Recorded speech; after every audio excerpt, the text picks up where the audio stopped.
Assalamualaikum warahmatullahi wabarakatuh.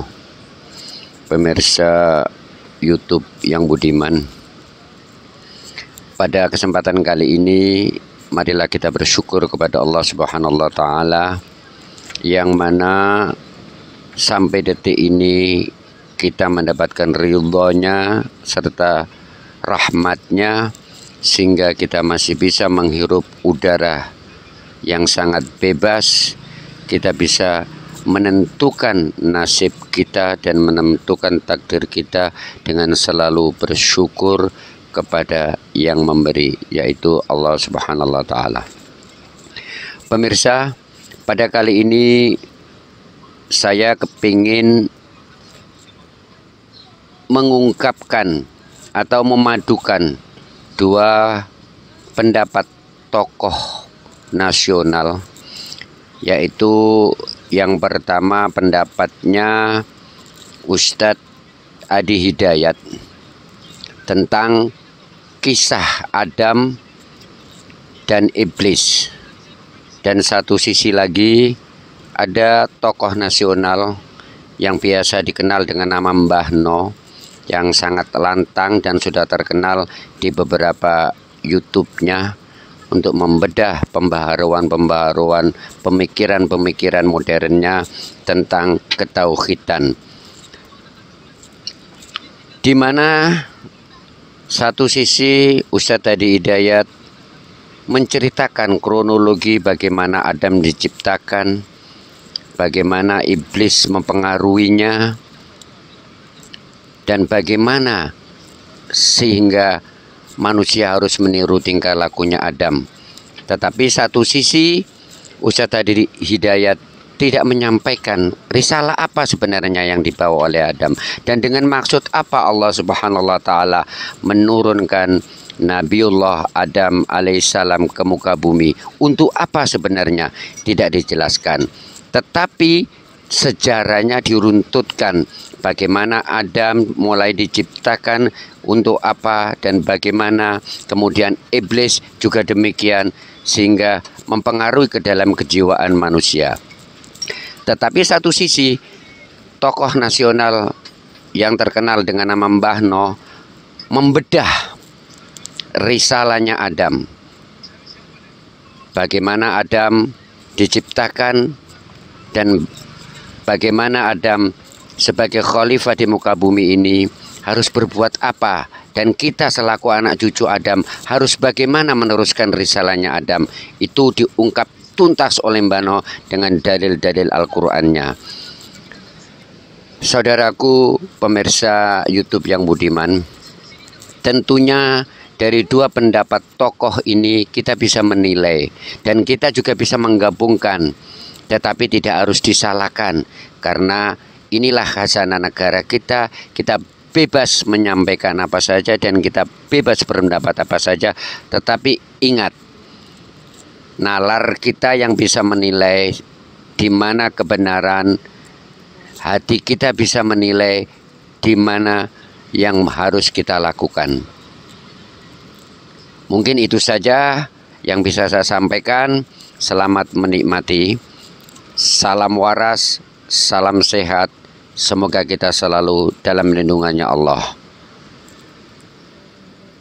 Kait bagaimana Adam alaihissalam disampaikan oleh Allah Subhanahu wa taala kepada para malaikat dan juga satu kalangan jin yang hadir pada saat itu, yang kita telah bahas dengan nama Azazil.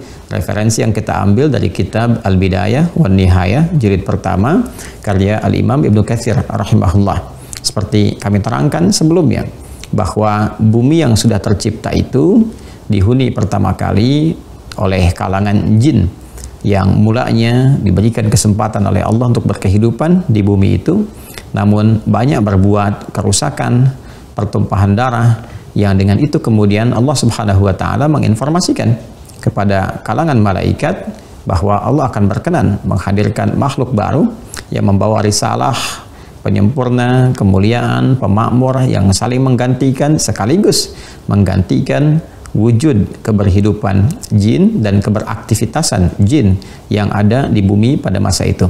Karena itu, bila di pertemuan yang lalu saya mengutip satu keterangan yang disampaikan oleh Al-Imam Ibnu Katsir dalam kitab beliau Al-Bidayah wan Nihayah, dari 21 jilid itu kita tampilkan jilid pertama di pertemuan lalu. Sekarang kita perkuat juga dengan referensi tafsir dari kitab Jami'ul Bayan karya Al-Imam At-Tabari, termasuk tafsir yang otoritatif. Dari 16 jilid kita temukan di jilid yang pertama di halaman 262.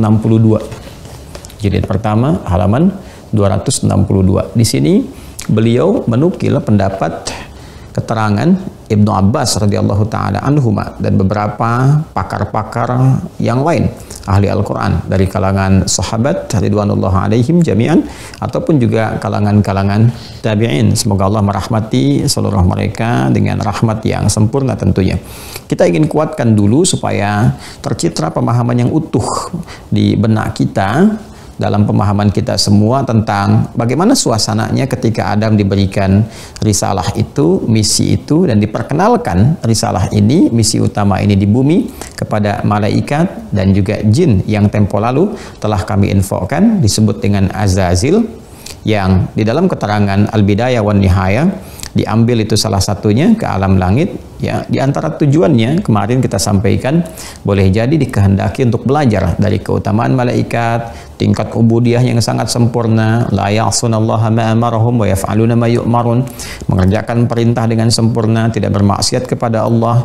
Berbeda dengan kalangan jin yang dicipta sejatinya untuk berkehidupan, membangun, memakmurkan di bumi, tapi banyak berbuat kerusakan, banyak berbuat pertumpahan darah, sehingga Allah berkehendak untuk mengirimkan pasukan dari malaikat, mengusir mereka, meminggirkan mereka dari keberhidupan di bumi dan digeser ke belahan samudra. Nah, ada satu yang diangkat itu dalam keterangan Al-Bidayah wan Nihayah, itulah yang kelak diberi nama dengan Azazil, viral namanya dengan Azazil, yaitu makhluk yang terkenal taat, yang terkenal terhormat, sangat tinggi ibadahnya pada Allah Subhanahu wa taala sehingga sangat dihormati. Namun bukan termasuk bagian malaikat, namun termasuk dari bagian jin yang tadi disampaikan.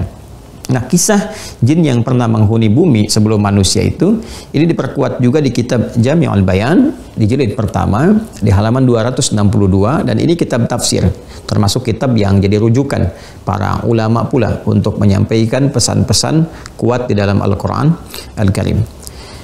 Di halaman 262 pada keterangan nomor 601 tentang hadis yang disampaikan melalui jalur sanad Al-Imam At-Tabari, beliau mengatakan فحدثنا أبو كريب قال حدثنا عثمان بن سعيد قال حدثنا بشر بن عمارة عن أبي روق عن الضحاك عن ابن عباس radhiyallahu ta'ala anhuma. Jadi ini sanadnya tersambung kepada sahabat mulia Abdullah bin Abbas radhiyallahu ta'ala anhuma, dan beliau punya gelar Turjumanul Quran, penafsir Al-Quran, yang langsung didoakan oleh Nabi sallallahu alaihi wasallam, Allahumma faqihhu fid din wa 'allimhu ta'wil. Ya Allah, mohon kiranya Engkau anugerahkan pemahaman sempurna, pahamkan ia terkait makna-makna Al-Quran dan ajarkan kepadanya takwil untuk memahami makna terdalam dari kandungan Al-Quran. Apa kata Ibnu Abbas radhiyallahu ta'ala anhuma? Beliau menyampaikan, awwalu man sakana al-arda al-jinnu. Makhluk pertama yang menghuni bumi itu kalangan jin. Ya. Fa'afsadu fiha, maka mereka banyak berbuat kerusakan di bumi itu, merusak. Ya. Wasafaku fiha dima, dan mereka banyak menumpahkan darah, yang bertikai, berperang dan sebagainya, kan? Wa qatala ba'dhum ba'dha, dan mereka saling membunuh satu dengan yang lainnya.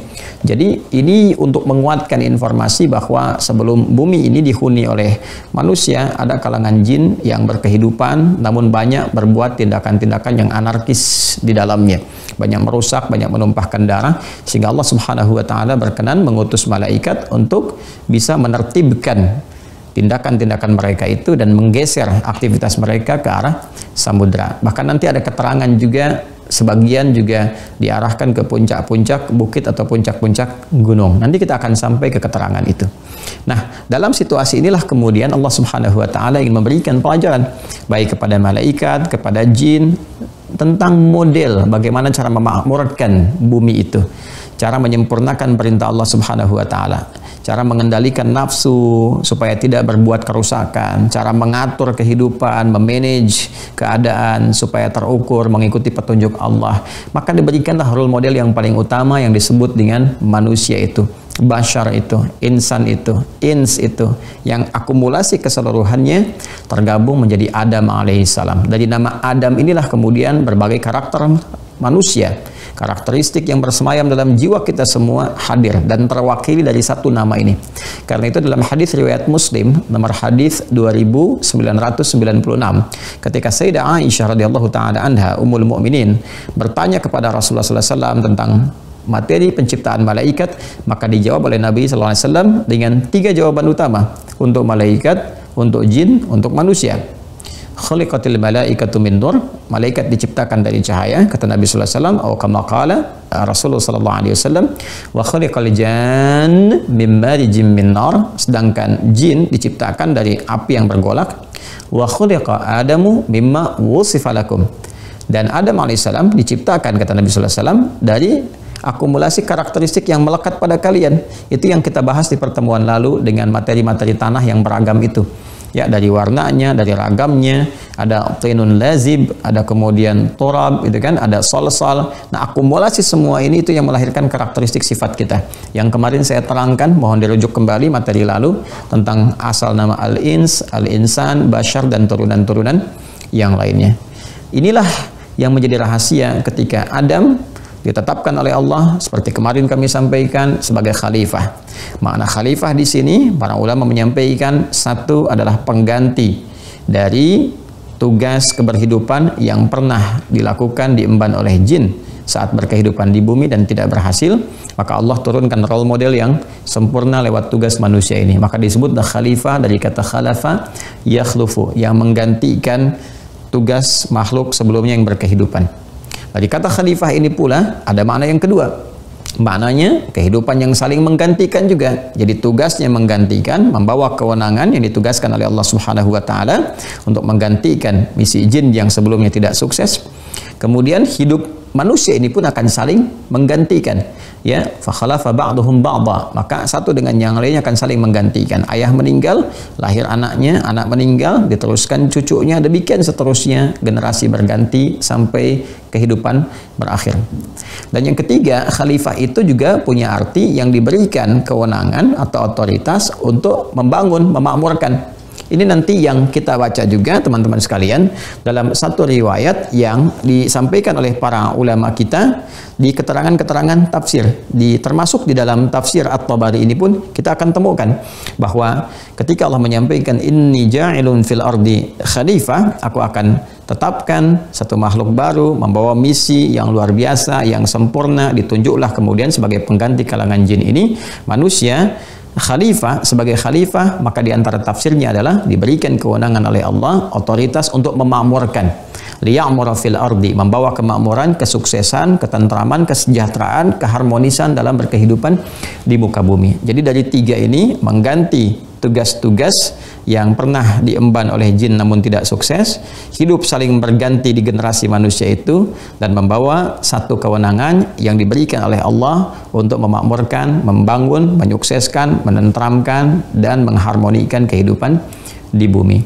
Nah, saat ini ditugaskan kepada manusia dan malaikat ada memori sebelumnya melihat bahwa makhluk kalangan jin itu merusak, menumpahkan darah. Ini yang kita tegaskan di pertemuan lalu. Qalu ataj'alu fiha may yufsidu fiha wa yasfiku ad-dima wa nahnu nusabbihu bihamdika wa nuqaddisu lak. Qala inni a'lamu ma la ta'lamun. Ketika malaikat meminta pencerahan kepada Allah, ya Allah, siapa lagi yang ditugaskan di bumi ini? Apakah yang seperti kemarin yang berpotensi menumpahkan darah? Ya kan? Berpotensi banyak perselisihan. Sedangkan kalau tujuannya adalah untuk menyempurnakan ibadah kepadamu, ya Allah, mohon pencerahan, kami maksimal ibadah, kami menyucikan engkau, kami memuliakan engkau, mengkuduskan engkau, dan seterusnya. Kata Allah, aku punya hikmah tertentu. Ya, aku punya hikmah yang sempurna, pengetahuan yang sempurna, apa yang kalian tidak ketahui. Maka disinilah dipresentasikan, ditunjukkan, diviralkan oleh Allah kemampuan Adam alaihissalam yang dengan bekal itu akan sempurna menjalani kehidupan di bumi dengan misi yang telah ditetapkan. Maka ayat 31-nya Allah berikan penjelas, penegas, wa 'allama Adam al-asma'a kullaha thumma 'aradahum 'alal malaikati faqala anbi'uni bi asma'i haula'i in kuntum shadiqin. Maka diajarkan kepada Adam alaihissalam bekal berkehidupan, bekal pokok, bekal utama yang dengan bekal itu akan sempurna tugas sebagai khalifah di bumi, mengabdi kepada Allah sebagai hamba, dijalankan sampai misi itu berakhir. Dan ketika dipresentasikan kepada Adam alaihissalam berupa pengajaran pengetahuan ini, lalu dimintakan malaikat untuk menyebutkan hal yang sama, termasuk jin yang tadi ada, Azazil itu, ya, mereka tidak punya kesanggupan. Mereka tidak punya kemampuan, dan disitulah menyadari malaikat bahwa ada keunggulan di Adam ini. Ada keunggulan, ada kemuliaan, dan memang hanya Adam yang berhak, yang desain penciptaannya itu memang sempurna untuk menjalani tugas berkehidupan di bumi. Sampai sebelumnya pun mereka mengonfirmasi, mengatakan kepada Allah dengan ketundukan kepatuhan. Qalu subhanaka la ilma lana illa ma 'allamtana innaka antal alimul hakim. Ya Allah, kata para malaikat itu, subhanaka la ilma lana illa ma 'allamtana. Maha suci Engkau. Ya, kami tidak memiliki apapun kecuali apa yang telah Engkau ajarkan kepada kami. Ini adab dari malaikat. Kalau tidak tahu, katakan wallahu a'lam. Kembalikan semua pengetahuan kepada Allah. Dan biasanya dari adab ini, ketawaduan ini, Allah tambahkan pengetahuan. Jadi sifat pengetahuan itu unik. Yang punya Allah, karena itu disebut al-alim. Kita yang tidak punya, serahkan, tawadhu. Jangan kesankan bahwa kita semua tahu segala hal. Ingin mengomentari segala hal, ingin menjawab segala hal. Tidak. Bersikap seperti malaikat, tawadhu. Tidak tahu, katakan tidak tahu, dan sandarkan ketidaktahuan ini kepada Allah. Wallahu a'lam. Apa feedback yang bisa dirasakan, timbal baliknya yang kita terima ketika sikap tawadhu itu muncul, maka Allah berkenan mengajarkan. Itu yang dimaksudkan ayat 32, ketawaduan malaikat menyerahkan pengetahuan kepada Allah. Ayat 33 muncullah kemudian tambahan pengetahuan itu. Qala ya Adam anbi'hum bi asma'ihim. Maka Allah berfirman, Adam, coba sampaikan, presentasikan kepada malaikat Azazil, beritahu mereka semua. Ya, maka ketika disampaikan itu, mereka semua menyadari dengan takjub dengan apa yang telah Allah tetapkan, maka Allah tegaskan. Perhatikan di akhir ayat 33 ini. Ini kata kunci pembahasan kita di kesempatan kali ini. Falamma anba'ahum bi asma'ihim qala alam aqul lakum inni a'lamu ghaibas samawati wal ard wa a'lamu ma tubduna wa ma kuntum taktumun. Wa a'lamu ma tubduna wa ma kuntum taktumun. Ini yang kita garis bawah ini, kalimat bagian akhirnya. Kata Allah, dan aku tegaskan, aku maha mengetahui, sangat mengetahui apa yang kalian tampakkan dan apa yang kalian sembunyikan. Saya highlight bagian terakhirnya saja. Saya highlight bagian terakhir karena ini yang mengantarkan pada pembahasan pokok kita kali ini. Di bagian akhir, Allah ingin menegaskan setelah memerintahkan Adam menyampaikan tentang ilmu perangkat yang Allah berikan kepada beliau guna menyukseskan misinya di bumi. Setelah itu Allah tegaskan, aku maha mengetahui semua misteri penciptaan di langit dan di bumi, dan aku mengetahui apa yang kalian tampakkan dan kalian sembunyikan. Nah, yang menarik di sini ada komentar yang sangat indah, pendalaman tafsir dari kalangan ahli tafsir tentang ayat ini. Kalau kita baca, teman-teman, di beberapa referensi tafsir, kita ambil otoritatif, misalnya Al-Quranul Azim karyanya Ibnu Katsir atau yang lainnya bahkan. Yang pertama, matubdud itu digarisbawahi sebagai ekspresi malaikat yang memang menampakkan malaikat itu apa adanya, nggak punya bakat salah gitu, ya, nggak punya bakat menyimpang. La ya'sunallaha ma amarahum. Mereka nggak kenal maksiat. Itu yang di Quran surah ke-66 At-Tahrim ayat yang ke-6 itu. Karena nggak kenal maksiat, mereka kenalnya konfirmasi, minta pencerahan kebaikan. Karena itu mereka tampakkan, ya Allah, ini akan ditugaskan sebagai khalifah ini, apakah berpotensi seperti yang kemarin, kan, merusak, kan, menumpahkan darah dan sebagainya. Tampak apa adanya saja, maka Allah berikan pencerahan pada mereka. Tapi ada satu bagian di ayat itu yang menjadi penutup, wa ma kuntum taktumun, dan apa yang disembunyikan. Ada sebagian komentar ahli tafsir termasuk Al-Imam Ibnu Katsir mengomentari bagian penutup ayat ini, wa ma kuntum taktumun inilah yang bersemayam dalam kolbunya Azazil. Kolbunya dari kalangan jin itu yang bukan malaikat, yang memang tidak seperti bakat malaikat, tidak kenal salah. Ada yang disembunyikan di dalam jiwanya, dalam hatinya, dan itu masih tampak. Ya, sesuatu yang tersembunyi di hati itu akan tampak saat diberikan perintah untuk mengekspresikan. Ya, jadi kalau kita misalnya orang tua ini ingin melihat bagaimana anaknya bisa taat atau tidak, sepakat dengan tidak apa yang orang tua mintakan, dari 3 anak Anda bisa uji. Ya, sekarang anak-anakku semuanya, yuk kita beres-beres dulu. Maka ekspresi akan macam-macam. Yang satu mengatakan, siap Abi, gitu kan. Yang kedua mengatakan, sebentar ya Umi. Yang ketiga mengatakan, kenapa sih harus beres-beres? Nah, itu suasana hati. Ya, itu sesuatu yang bersemayam di jiwa keluar lewat ekspresi minimal dari perkataan lisan. Maka ayat 34 mengonfirmasi ayat 33 ini dengan perintah Allah. Maka Allah perintahkan untuk menampakkan kepada malaikat pada masa itu, kepada Adam alaihissalam, dengan juga nanti kepada kita semua selaku hamba-hamba Allah, supaya mengambil inspirasi dari kejadian itu. Maka diperintahkanlah oleh Allah supaya kalangan malaikat itu dan Azazil yang ada pada saat itu untuk hormat kepada Adam atas perintah Allah.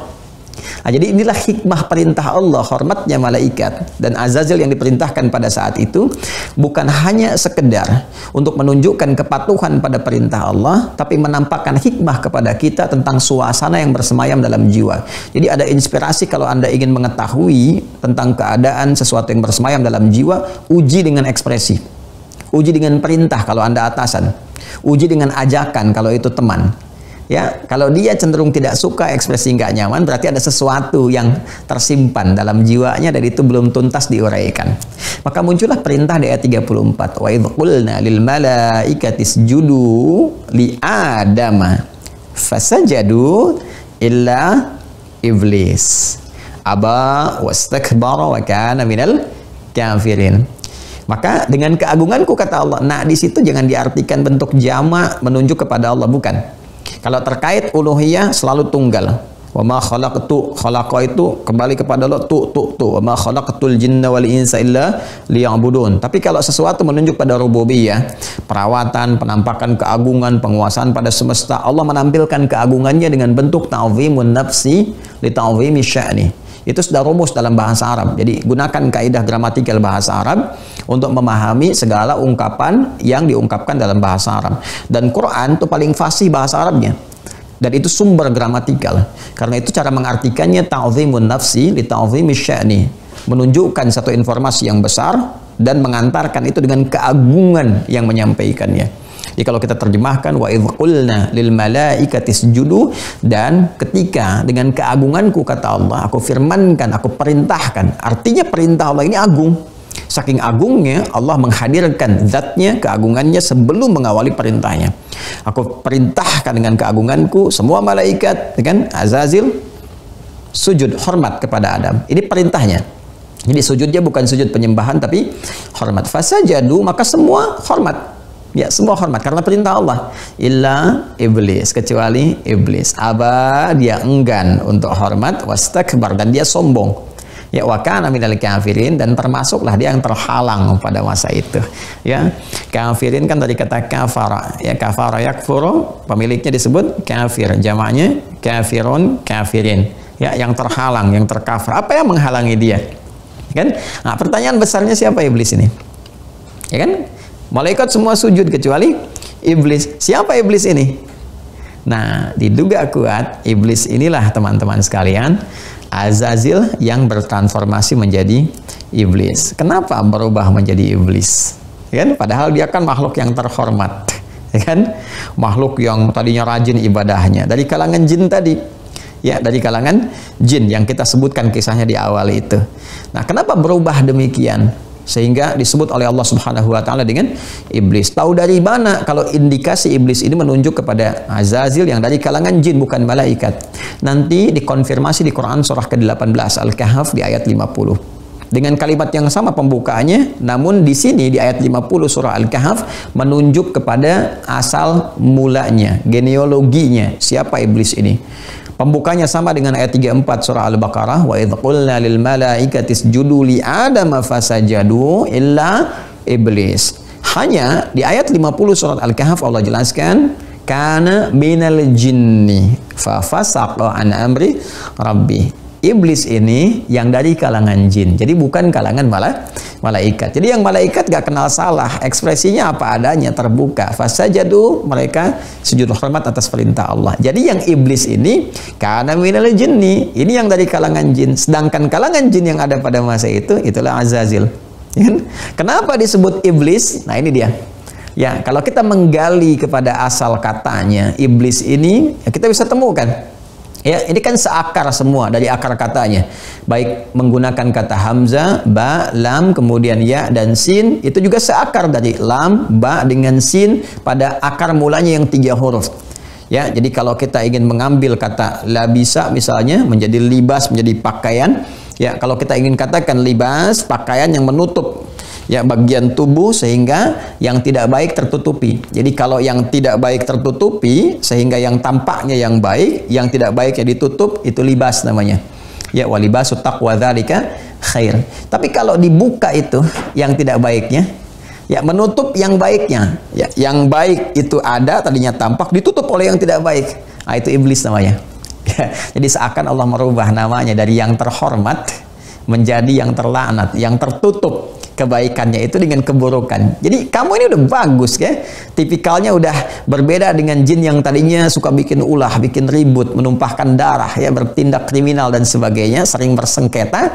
Ditarik belajar sudah bagus, tapi ternyata dari kisah ini terlihat ada keangkuhan nih ya. Aba wastakbar, enggan untuk sujud karena sombong, enggan mematuhi perintah Allah karena sombong. Maka disebut oleh Allah kesombongan itu menutup ketaatannya. Sombong itu kan buruk kalau pada makhluk, ya kan?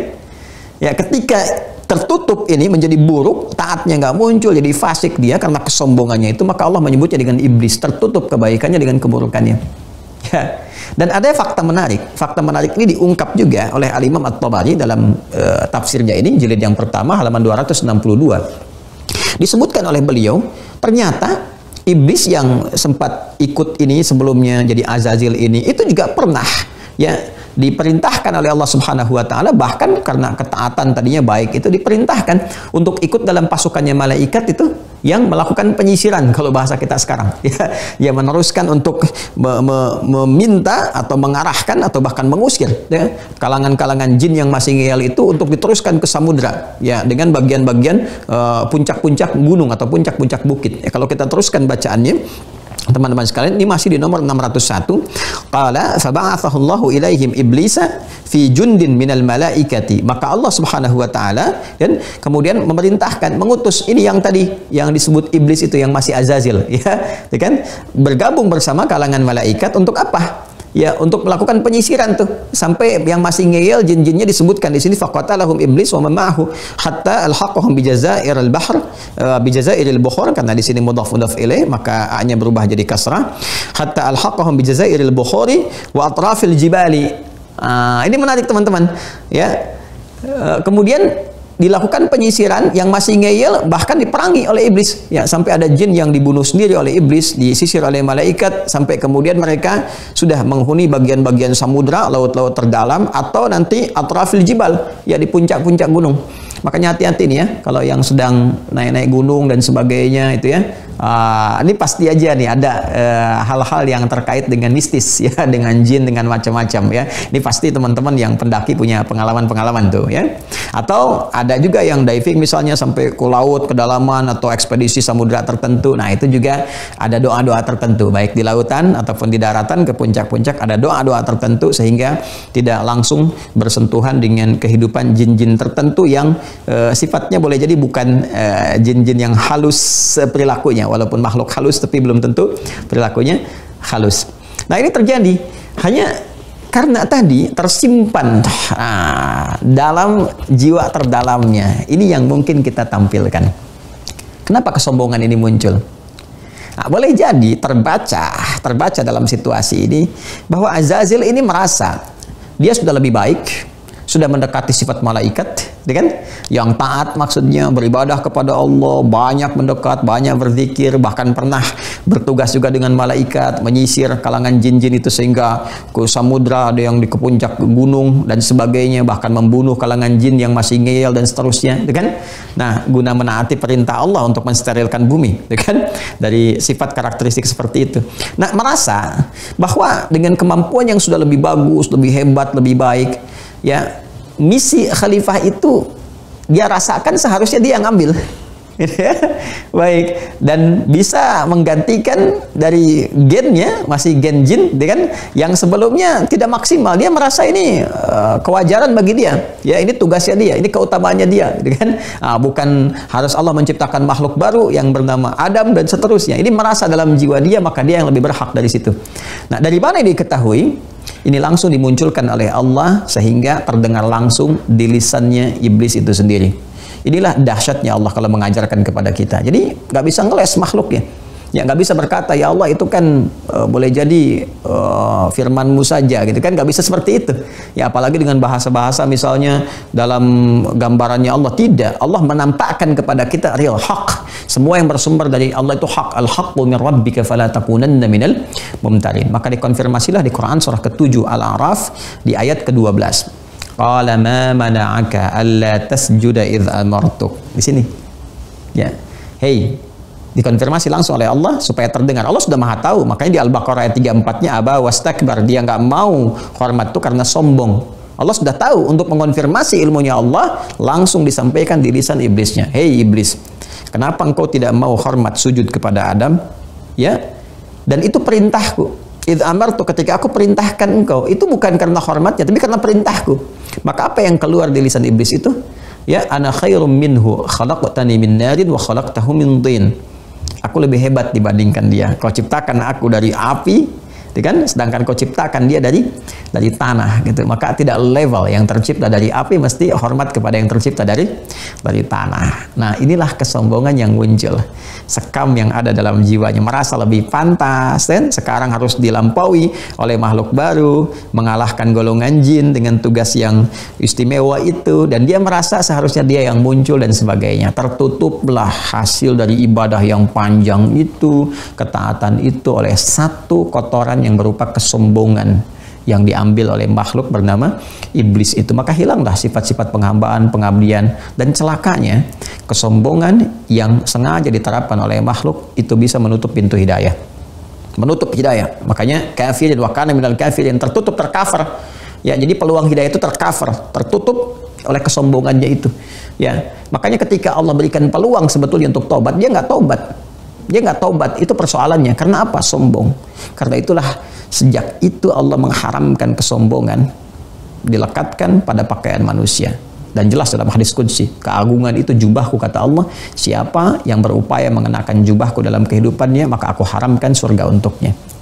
Nah, teman-teman, inilah asal mulanya iblis itu muncul, hadir, dan dari sejak itu ketika Allah kemudian murka, diberikan kesempatan untuk tobat, dia nggak tobat, dikonfirmasi dia menantang, maka muncullah kemudian di situ murka Allah Subhanahu wa taala. Qala kharuj minha, ya, Allah katakan keluar dari lingkaran rahmat ini. Maka sejak saat itu dia terlaknat, dan karena ada kesombongan itu tertutuplah kemudian peluang-peluang untuk menatap baiknya rahmatnya Allah itu dengan sifat Rahman Rahimnya. Karena tertutup itulah dia mengajukan proposal kepada Allah, tetap ingin membuktikan kesombongannya. Ya Allah, berikan aku kesempatan, berikan aku penangguhan waktu sampai hari kiamat itu tiba untuk membuktikan kesombongan iblis itu. Maka dia kemudian mengajukan untuk menggoda Adam sekaligus anak keturunannya, hanya untuk membuktikan kesombongan, keangkuhan yang melekat pada jiwa mereka dari iblis dan generasi-generasinya.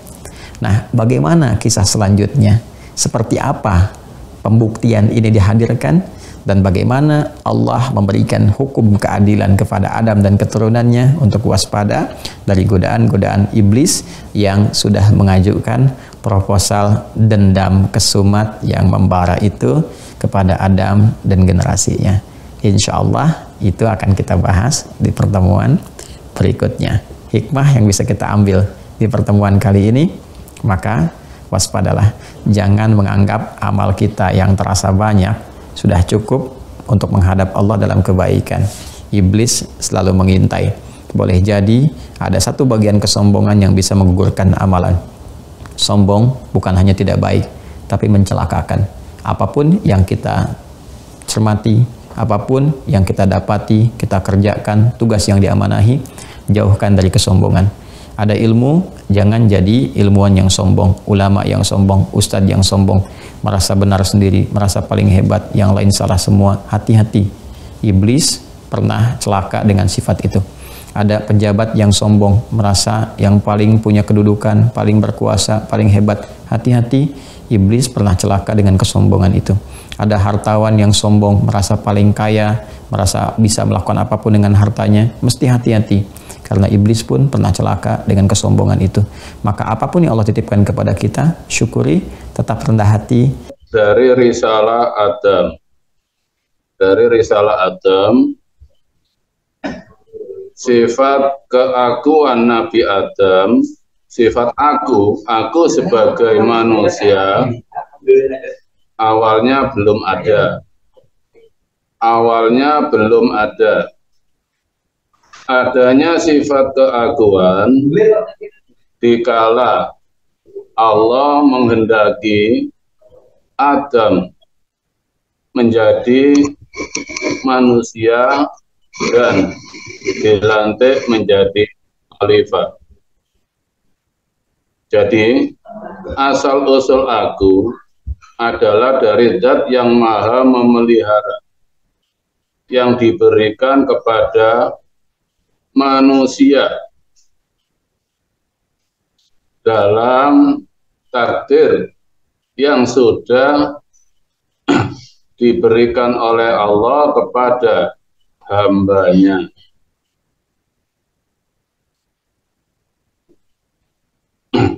Dan Allah memberi sifat keakuan pada Adam diawali dengan ayat wa id qala lil malaikati inni ja'ilun fil ardi khalifah. Di waktu Allah mengumumkan kepada para malaikat bahwa aku Allah akan menjadikan Adam sebagai khalifah di bumi.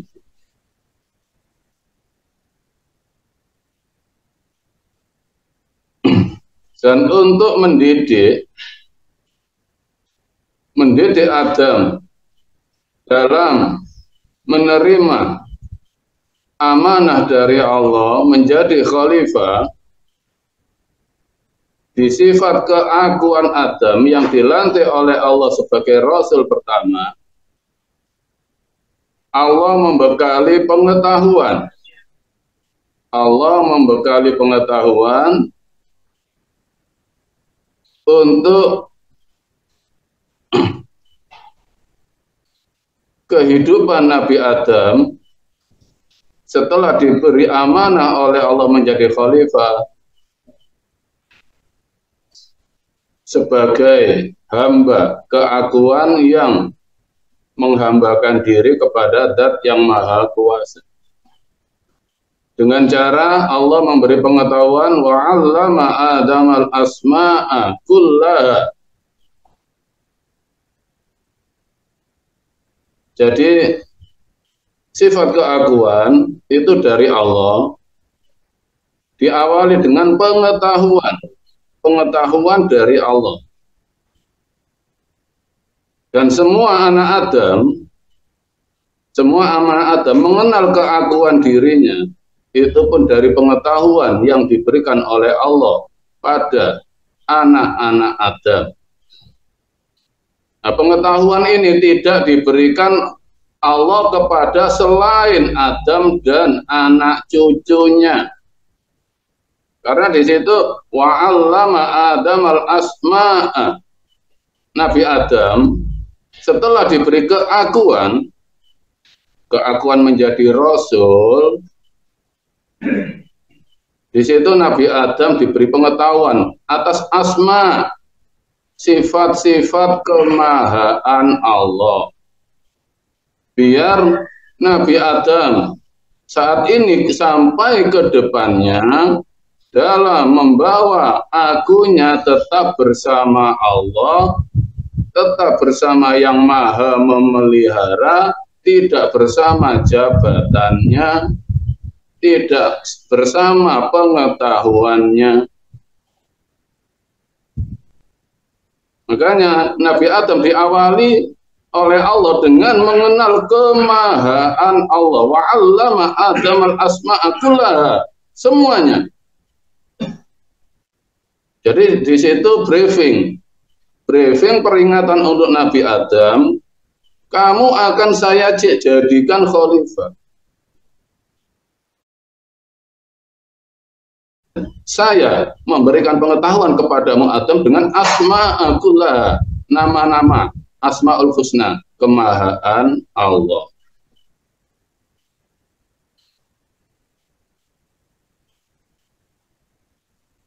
Dan setelah Nabi Adam sudah diangkat menjadi khalifah, sudah diberi pengetahuan, sudah diperkenalkan dengan kemahaan Allah yang tidak diberikan kepada selain Adam dan baninya dan anak-anaknya. Malaikat pun tidak diberi pengetahuan. Iblis hanya diberi sifat aku, tapi tidak diberi ruh. Iblis hanya diberi sifat keakuan, tapi tidak diberi oleh Allah wa 'allamal asma, tidak mengenal kemahaan Allah, hanya mengenal keakuannya. Itu bedanya Nabi Adam dan baninya dengan iblis.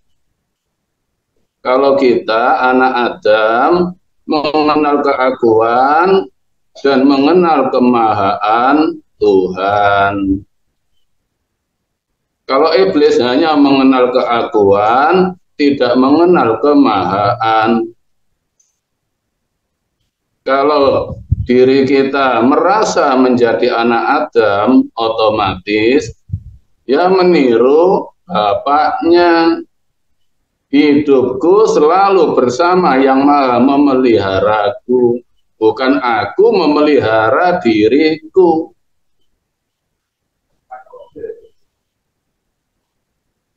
Itu keistimewaan anak Adam.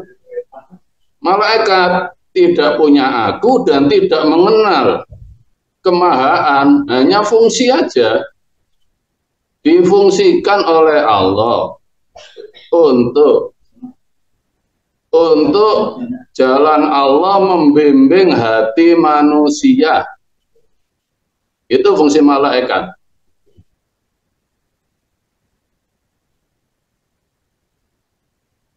Dan setelah Nabi Adam sudah dilantik menjadi khalifah, lalu diperkenalkan dengan nama-nama kemahaan Allah, Allah pun memperingatkan kepada Adam, ya Adam uskun anta wa zawjukal jannata wa kula minha raghadan haitsu syi'tuma wa la taqrabu hadhihi syajarata fatakuna minadh dhalimin. Hai Adam, bertempatlah kamu di surga. Ya Adam anta wa zawjuka, dan istrimu. Maksudnya di situ anak Adam ketika sudah diberi iman, yang dimaksud istri di situ adalah pengetahuan dengan imanmu. Ketika sudah beriman, kamu bebas melakukan apapun yang selalu bersama dengan Tuhanmu, yang selalu tidak putus dengan rasa sadar bahwa hidupmu atas kebersamaanmu. Wala taqrabu hadhihi syajarata. Di situ diibaratkan pohon. Iman adalah akar. Jangan kamu mabuk pada batang dan buahmu. Buah kulti maksudnya Setelah udah dilantik menjadi khalifah, udah diberi pengetahuan, jangan mabuk pada sanjungan. Jangan mabuk pada jabatan.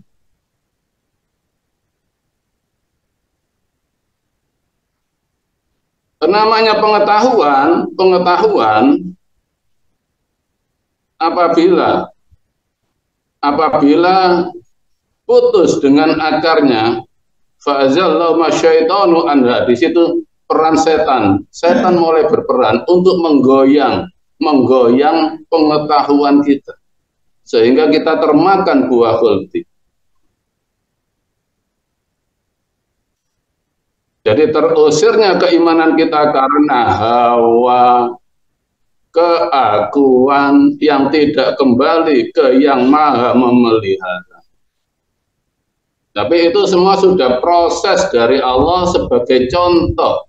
Kita sebagai anak Adam, ketika kita lahir di dunia dan mengetahui melalui pengetahuan yang diberikan oleh orang tua kita, baik pengetahuan agama, pengetahuan tradisi, pengetahuan bahasa, itu semua menutup pengetahuan kita kepada yang maha memelihara. Itu wajar karena kita anak Adam. Karena Nabi Adam pun pernah mengalami mengikuti hawa, terusir dari surga keimanan. Tapi begitu Allah menghendaki sebuah menghendaki bahwa Adam itu diselamatkan oleh Allah, dan itu pembelajaran untuk kita semua. Ketika kita lalai, ketika kita putus dari keakuan yang menghambakan diri kepada Zat yang Maha Kuasa, Nabi Adam kembali ke kesadarannya, kembali ke Allah dengan Rabbana dzalamna anfusana. Tidak menempati egonya, tapi langsung Rabbana, ya Allah, Kau yang maha memelihara aku, ya Allah, dzalamna, memang aku akui saya sudah zalim, ya Allah. Anfusana, karena nafsuku, ya Allah. Karena nafsuku. Fa illam taghfir lana, kalau Kau ya Allah tidak mengampuniku, lanakunanna minal khasir, maka aku termasuk orang yang rugi. Itulah keistimewaan anak Adam. Jadi kita semua adalah kitab suci. Takdir kita, keakuan kita adalah suci atas catatan Allah, terbimbing oleh seorang ulil amri untuk kembali mengenal Tuhan kita, yaitu Zat yang maha memelihara kita.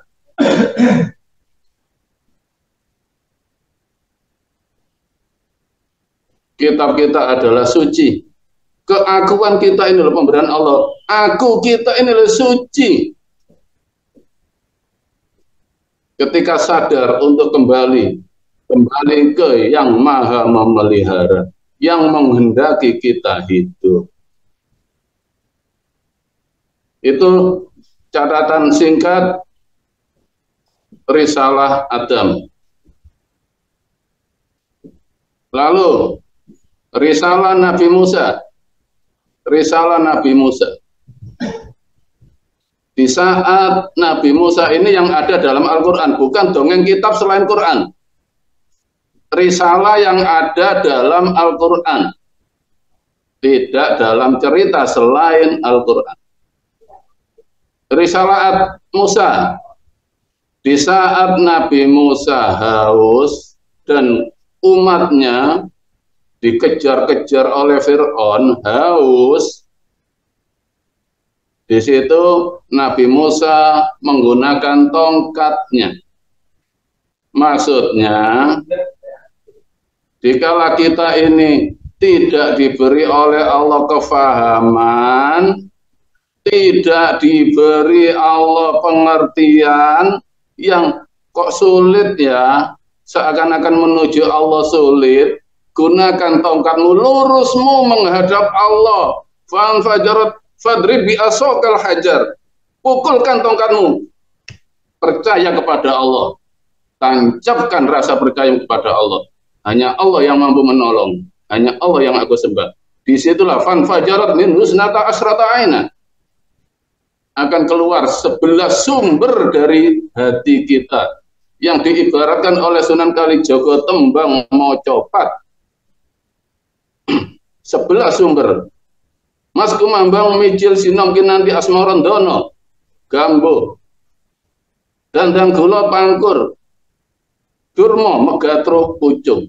Itulah ungkapan dari Sunan Kalijaga. Bingungmu gimana hidupmu, tancapkan rasa percayamu ke Allah. Tongkat Nabi Musa. Idrib biasa kalau hajar. Kalau kamu masih bergantung dan bersandar kepada kemampuan otakmu, hancur keselamatan dunia akhiratmu. Kalau tidak kau tancapkan rasa percayamu. Fanfajarat min husnata asrata aina. Akan keluarlah dari kebingungan kita, mijil, lahirlah keimanan. Sinom, tahu langkah ke depan. Kinanti hati kita selalu terbimbing oleh hidayah dari Allah. Asmarandono, semakin cinta kita kepada Allah, semakin mantap mempercayakan hidup kita kepada Allah. Tapi kalau urusan kekuasaan, urusan tauhid kita, hidupkan pikiran kita, hancurlah keselamatan kita.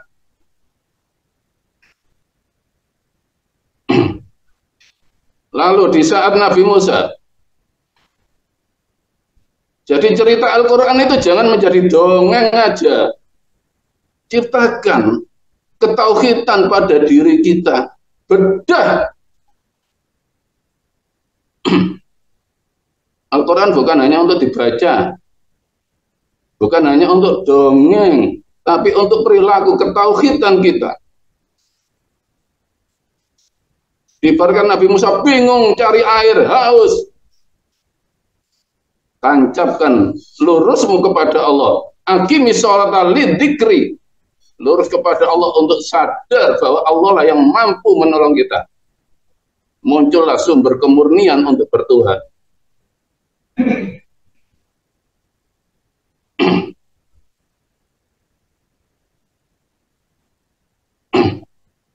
Lalu Nabi Musa di saat menghadapi ahli sihir Fir'aun yang banyak sekali. Maksudnya gimana? Kita dalam menjalani tauhid menghadapi sihir-sihir dunia yang banyak sekali. Kebutuhan ekonomi dan macam-macam. Itulah sihir-sihir dunia. Pengetahuan-pengetahuan dunia semuanya sihir. Karena kalau tidak jelas tongkatnya, lurusnya kepada Allah, kafir sampai mati.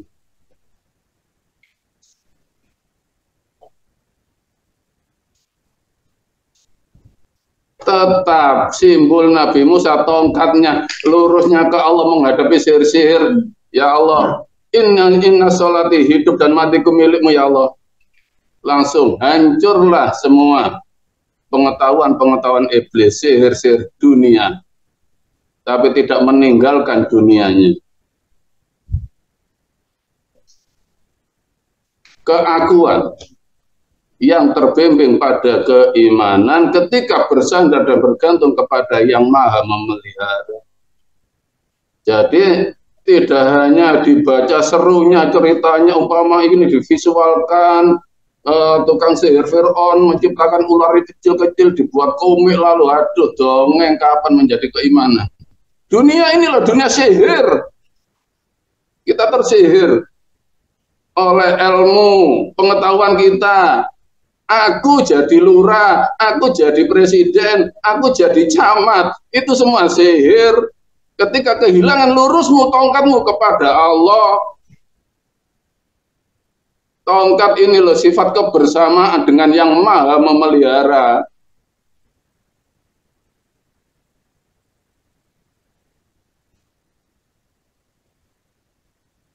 Jangan hanya muncul tongkatnya terbuat dari pringapus apa kayu jati ya.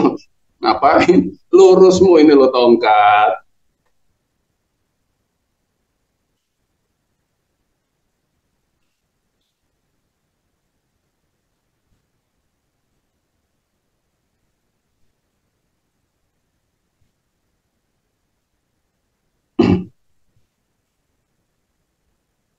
Lalu ketika Nabi Musa dikejar oleh tentara Fir'aun, terhalang oleh Laut Merah, sudah tidak bisa lari kemana-mana. Maksudnya apa?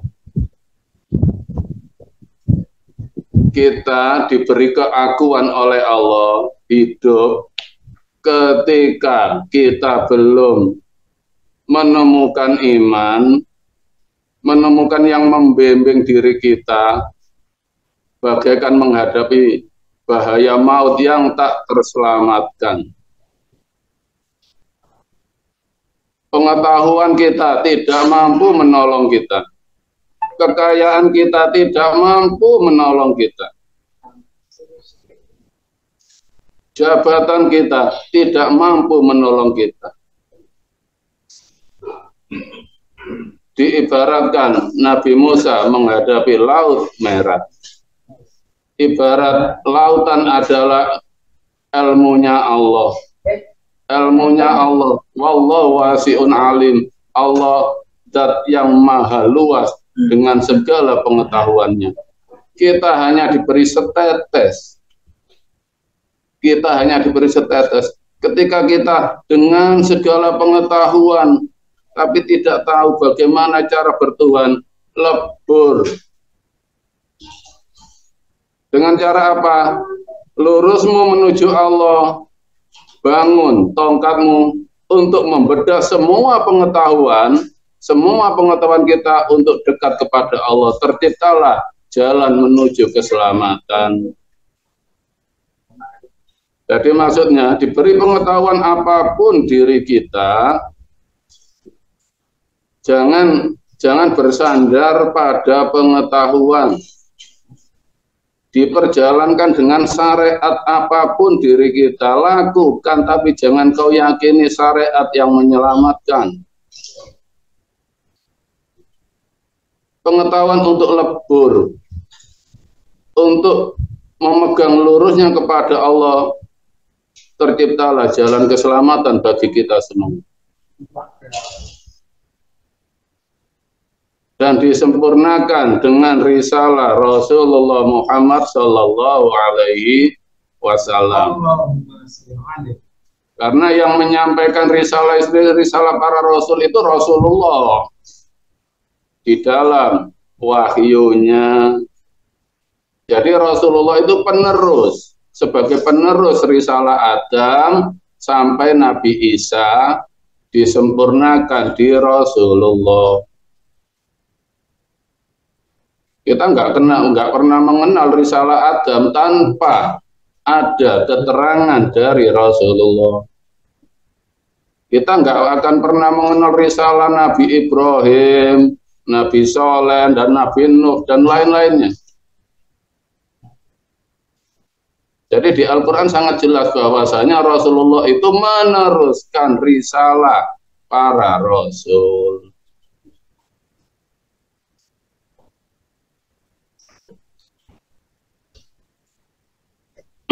Risalah Rasulullah diawali dengan surat Al-Alaq. Iqra bismi rabbikal ladzi khalaq. Iqra, baca hai Muhammad. Aku yang menjadikan keakuanmu. Maksudnya keakuan Rasulullah, yaitu Rasulullah menjadi Rasul. Iqra, baca. Bacalah hai Muhammad. Dan kita umatnya Muhammad, bacalah. Jangan lupa, aku yang menciptakan keakuanmu. Keakuan Mas Dede, keakuan Pak Sukar, keakuan Pak Haji Yaman, keakuan Pak Madenur. Iqra, baca. Jadi misalnya Pak Madenur sekarang jadi presiden Amerika, itu keakuannya atas kehendak Allah. Pak Osman sebagai Menteri Kehutanan, aku Menteri Kehutanan keakuan karena diberi Gusti Allah, diberi Allah. Iqra, baca. Mas Marsudi sebagai pengusaha langit, aku pengusaha langit, keakuanmu karena diberi Allah.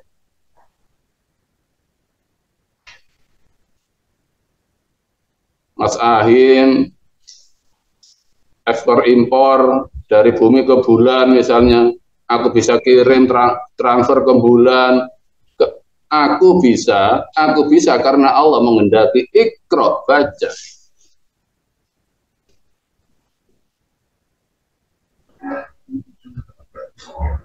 Jadi Rasulullah sebelum dilantik menjadi Rasul untuk menghadapi umatnya, Rasulullah di briefing, dididik oleh Allah di Gua Hira melalui surat Al-Alaq. Iqra, baca Muhammad. Kamu nanti menjadi Rasul, kamu nanti diikuti banyak orang, kamu nanti disanjung orang. Iqra, baca. Membacanya dengan gimana? Bismi Rabbika. Hiduplah selalu bersama kemahaanku, bukan bersama jabatanmu.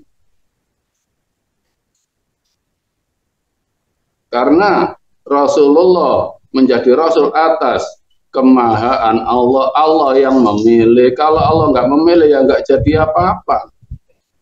Pak Surati, kalau Allah nggak memilih, nggak menghendaki keakuan hidup, nggak dikasih pekerjaan ya nggak jadi apa-apa.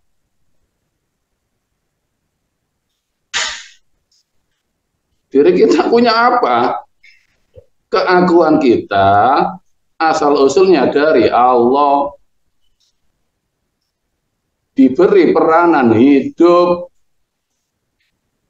untuk mempertahankan kesadaran selalu dekat kita kepada Allah. Aku dan keakuannya. Kalau aku untuk sadar. Keakuan sifat iblis, untuk tidak seperti iblis, selalu istiqomah iman kita nggak pernah goyang. Iqra, baca. Hidupmu atas kehendak Allah, selalu bersama Allah, tidak bersama jabatan kita. Seumpama Mas Samsul sholat, Allahu Akbar, bersamalah Allah, tidak bersama syariatnya. Kalau bersama syariatnya gelap, syariatmu nggak mampu menolong. Yang mampu menolong kebersamaanmu dengan Allah.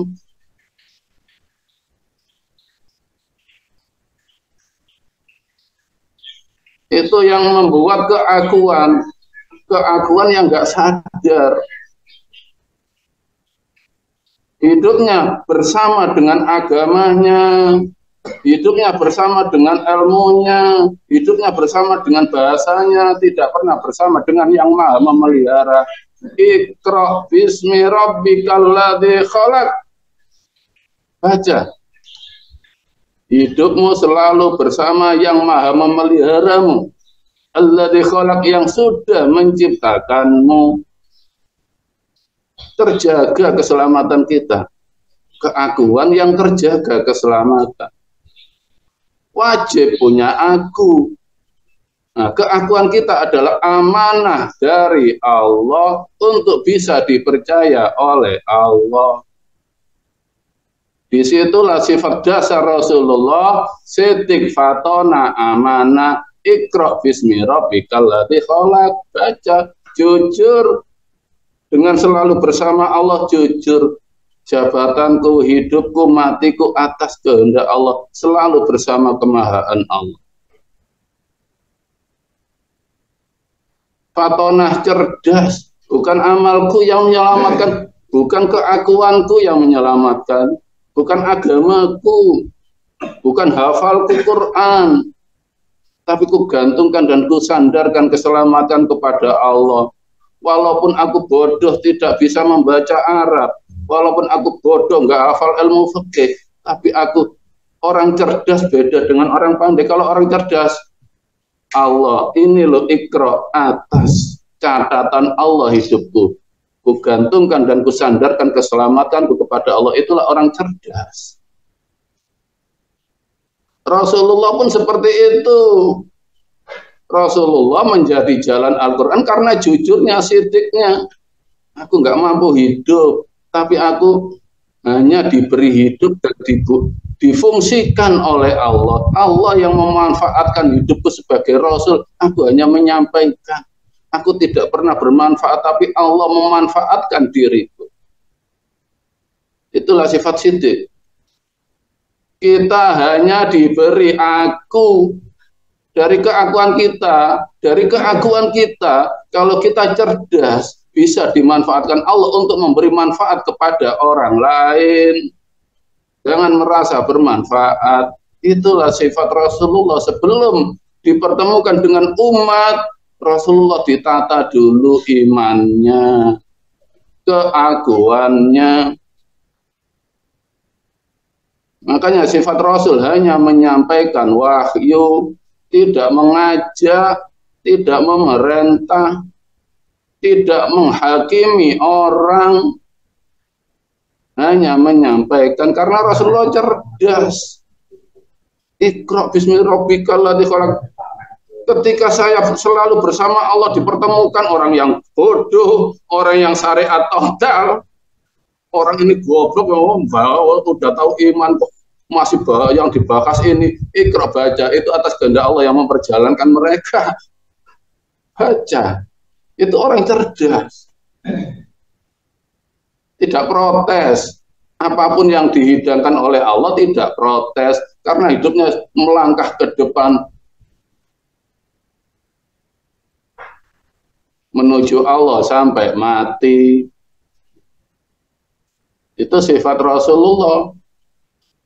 Dari satu ayat Iqra bismi rabbikal ladzi khalaq. Jadi sifat sidik itu ke dalam, cerdas itu ke dalam, dan amanah pun ke dalam. Amanah itu bisa dipercaya Allah, tidak percaya diri. Maksudnya, misalnya Kang Tomo setelah memberikan tausiah, wah, lalu tausiahnya bicaranya bagus, indah, diterima orang. Kalau amanah tidak mengenang jasa yang tidak mengenang jasa-jasanya. Oh, itu gara-gara saya itu. Ini namanya nggak bisa dipercaya Allah karena amalnya disembah di depan. Oh, saya berhasil. Nggak apa-apa saya berhasil, tapi kembalikan keberhasilan itu karena ke atas kehendak Allah. Jangan pernah merasa berprestasi di dalam hidup ini ketika kita bisa membimbing iman seseorang. Sinom, kalau tembangnya sinom, iman itu selalu mudah, selalu ke depan, tidak ke belakang. Mas Dede sholat duha, katanya kalau wudhu airnya menetes, itu satu tetes menjadi malaikat 70. Lalu berapa tetes? Satu kali ambil. Wah, ini 70 kali 1000. Wah, ini mendoakan saya ke surga. Ngayal. Itu namanya nggak bisa dipercaya oleh Allah, nggak amanah, nggak cerdas. Masa keselamatannya disandarkan pada tetesan air? Masa keselamatannya disandarkan pada pahala? Orang iman, orang amanah itu tidak mikir pahala. Karena keselamatannya sudah sampai mati sudah diberikan kepada Allah. Udah ada nggak total-notal pahala, itu amanah baru dipercaya oleh Allah. Rasulullah nggak pernah mengenang jasa, itu nggak pernah. Sinom kalau tembang Sunan Kalijaga selalu ke depan. Ihdinas siratal mustaqim. Allah selalu memberi hidayah untuk jalan ke depan, tidak ke belakang. Kalau belakang ini kita kenang terus, kita menyembah amal, inilah neraka kita. Aku menyembah aku menyembah prestasiku, terjebak pada prestasi amal.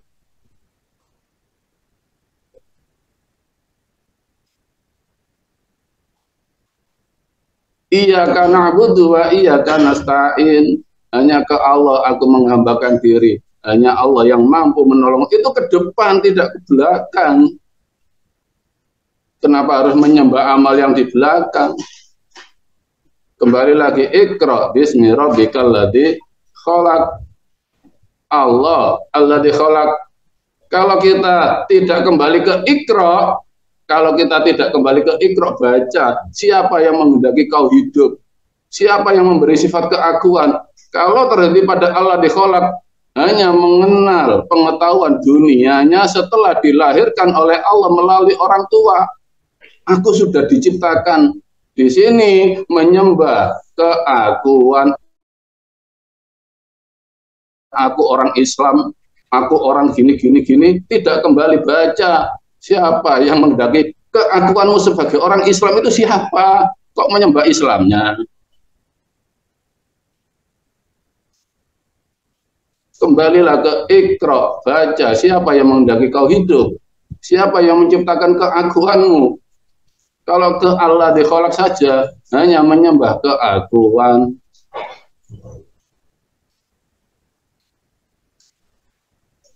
Percaya diri, tidak percaya Allah. Itu gemblengan untuk Rasulullah sebelum dititipi oleh Allah umat. Sebelum dititipi oleh Allah umat, sudah digembleng seperti itu. Ada kalanya Mas Ahim baru diberi satu saja saudara yang bulat, ruwet. Oh sudah buang aja loh. Belum dititipi 1000, sudah kesel. Sudah kesel. Iqra, baca. Allah yang mengirim saudara. Berarti nggak amanah. Baca. Kalau memang tidak bisa dibimbing dan dididik, ya cari yang lain. Tapi tidak memutus persaudaraan. Tetap dirangkul sebagai saudara, tidak terlalu gimana mendidiknya, tetap dirangkul saudara, merangkul yang lain. Tapi tidak memutus persaudaraan. Itu amanah, bisa dipercaya oleh Allah ketika dititipi oleh Allah saudara. Karena inna hudallahi huwal huda. Hidayah haknya Allah. Kalau kita nggak sabar, karena kalau kita nggak sabar, wala ini tabakta ahum, kalau kamu tetap menuruti rasa nggak terimamu, hawamu, ba'dalladzi ja'aka minal ilmi, setelah Allah memberikan pengetahuan kepadamu, katanya sifat terminal dari semua ilmu, entah itu jadab, waro, tasawuf, apapun, puncaknya pada hamba. Puncaknya pada hamba. Kalau kita wala ini tabata ahum, penghambaan kita ternyata putus karena hawa. Padahal tahu mengetahui, sudah mendengar keterangan puncak dari semua adalah hamba. Ya kan? Oleh Allah dilempari satu kasus walani tabata awam ba'dalladzi ja'aka minal ilmi, padahal sudah diberi oleh Allah pengetahuan. Kok tetap memakai egonya, wah ini nggak layak, buang. Malaka, tidak ada pertolongan untukmu dari Allah. Miwali yang dari diakui imanmu oleh Allah. Wala nasir, dan nggak ada pertolongan. Karena kecuali kalau kesalahannya fatal. Fatal maksudnya membuat fitnah. Dia hanya bertanya. Dia hanya melempar. Belum fatal. Masih bisa dirangkul jadi saudara. Amanah. Itulah yang membuat persaudaraan kita nanti besar. Kalau kita semua sudah bisa dipercaya oleh Allah. Karena tabligh hanya menyampaikan, semua ke dalam, sidik, fatona, amanah ke dalam, tabligh hanya menyampaikan. Ketika kita menyampaikan memang Allah belum kasih hidayah, kembalikan kepada Allah. Iqra, kembali ke Iqra bismi rabbika. Jangan bersama dengan egomu, tapi bersamalah dengan yang maha memeliharamu.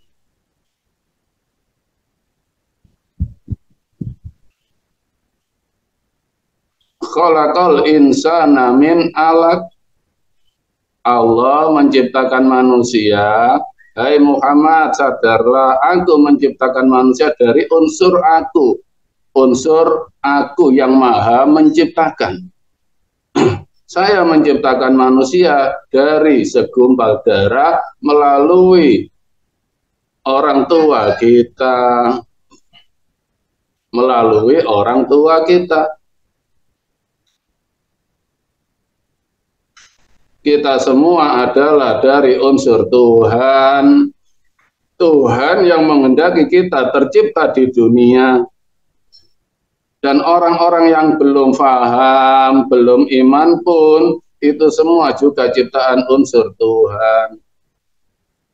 Kembali ke Iqra, untuk dekat, untuk selalu istiqomah, rasa percaya kita, iman kita, keselamatan kita terjaga.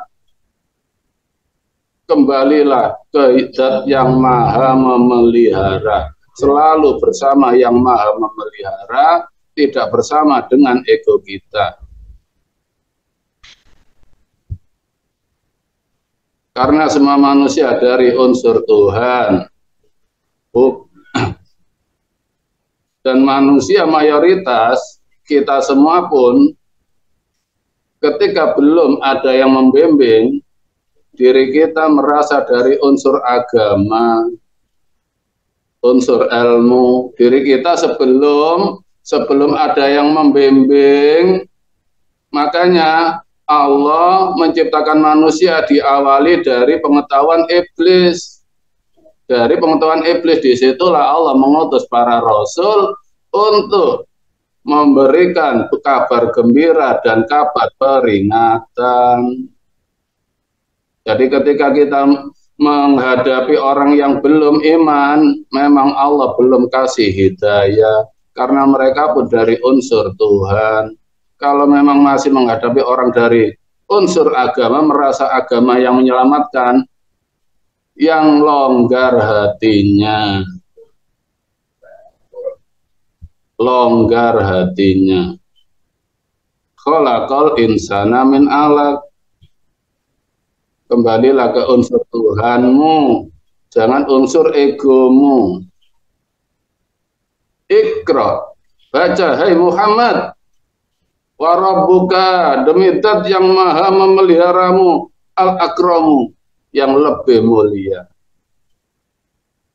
Kalau kita tidak sadar bahwasanya sifat keakuan ini pemberian dari yang maha memelihara kita, kalau kita tidak sadar keakuan kita ini pemberian dari Allah, otomatis kita merasa lebih mulia dari Allah. Iqra, baca, wa rabbuka, demi Zat yang maha memelihara itu al-akram, yang lebih mulia, bukan diri kita. Jangan pernah merasa mulia di hadapan, melebihi Allah. Oh, kalau tidak, karena saya nggak bisa. Nah, ini orang yang mabuk kemuliaan. Apapun keakuanmu, jangan merasa lebih mulia dari yang maha memeliharamu. Dan ini luas. Misalnya Pak Sunandar, kalau kamu tidak mengikuti teoriku, ilmuku, karanganku, kamu celaka. Ini loh melebihi Allah, meniru sifat Allah, tidak meniru sifat Rasul.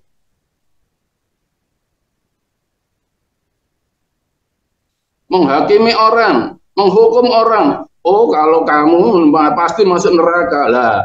Ini meniru sifat Allah. Iqra wa rabbukal akram. Allah yang lebih mulia, bukan ucapanmu, bukan ilmumu, bukan pengetahuanmu. Allah yang lebih mulia. Jangan meniru sifat Allah, tirulah sifat Rasulullah. Sifatnya amanah, aman, selamat. Jangan menduduki sifat mulianya Allah. Misalnya Mas Suparno, kalau kamu tetap menikah dengan ini, harimu gini-gini, kamu akan mati lah. Ini mendahului Allah, ini sifat Allah didahului.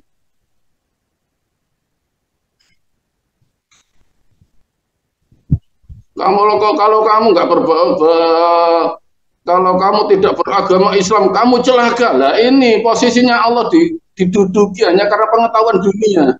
Iqra, baca. Berarti di situ kebersamaanmu dengan pengetahuanmu, dengan agamamu tidak pernah. Kebersamaan hidupmu dengan yang maha memeliharamu.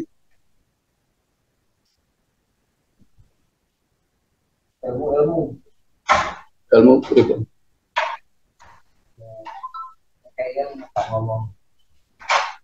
Oh. Jadi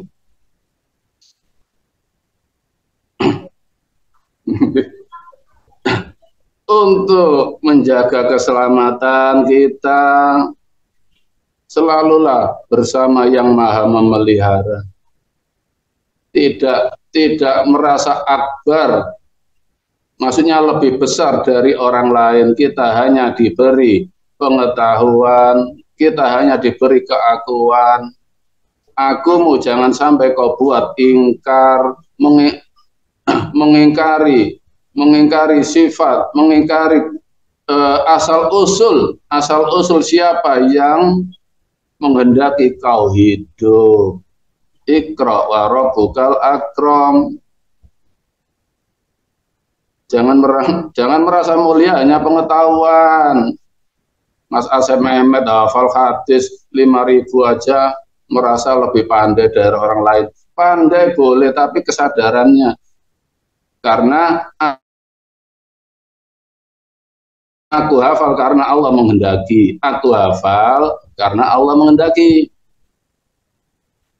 Aku nggak hafal dalil karena Allah menghendaki. Selalu bersama Allah, selalu bersama dan yang maha memelihara. Iqra, baca. Alladzi 'allama bil qalam. Alladzi dat 'allama yang memberi pengetahuan, memberi ilmu kepada kita bil qalam. Di situ qalam bukan kalam. Maksudnya Allah memberi pengetahuan pada catatan kehidupan kita masing-masing. Di situ bil qalam bukan bil kalam. Qalam itu catatan hidup kita yang diberikan oleh Allah kepada kita, yaitu kitab suci kita. Dengan cara apa? Kembali untuk mengenal siapa yang menghendaki hidup. Baru jelas kalam kita, kolam kita, catatan hidup kita. Allah tidak pernah membebani Mas Dede harus hafal ini, harus hafal ini, harus hafal rukun ini, harus ritual gini. Nggak ada catatan Allah di situ. Jadikan catatan yang diberikan Allah pada diri kita menjadi kitab suci bagi kita. Alladzi 'allama bil qalam. Kita semua diberi Allah keakuan yang suci. Apapun posisi kita adalah atas kehendak Zat yang maha suci. Jangan pernah merasa rendah hanya karena tidak ngerti. Karena ini atas kolamnya Allah, diri kita atas kolamnya Allah. Rasulullah menjadi jalan wahyu menyampaikan kolam akhlak dirinya, kolamnya Rasulullah menjadi kalimah suci yang berupa wahyu Al-Quran. Dari kolam menjadi kalam.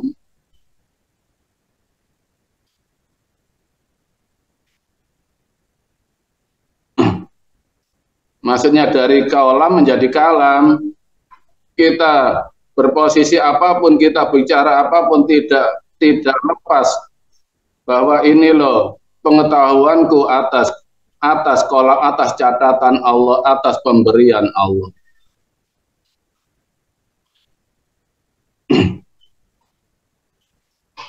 Mungkin sampai di sini ada yang bertanya.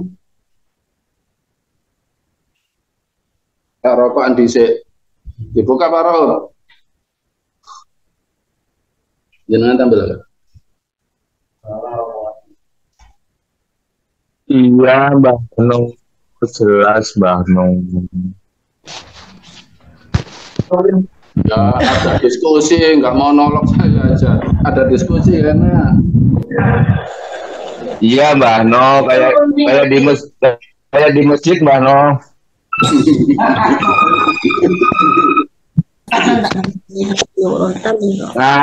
Ngaji ataunya jawab dong.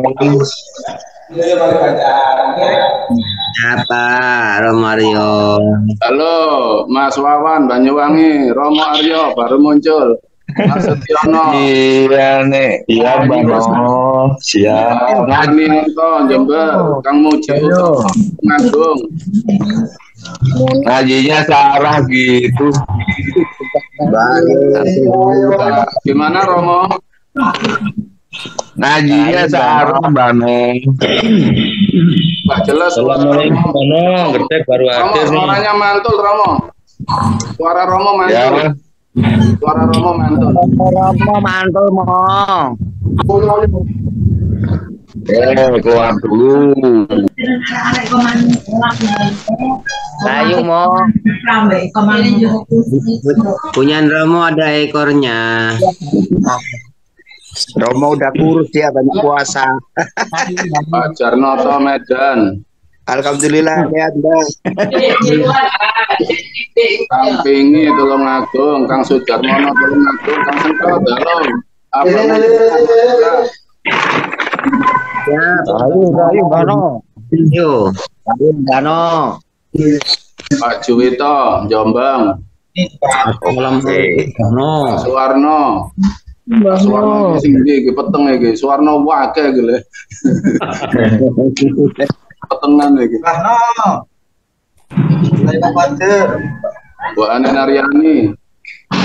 Mungkin Mas Budi Blitar. Mungkin ada yang tanya, ada yang diskusi. Tanya Mbah No. Ya, monggo.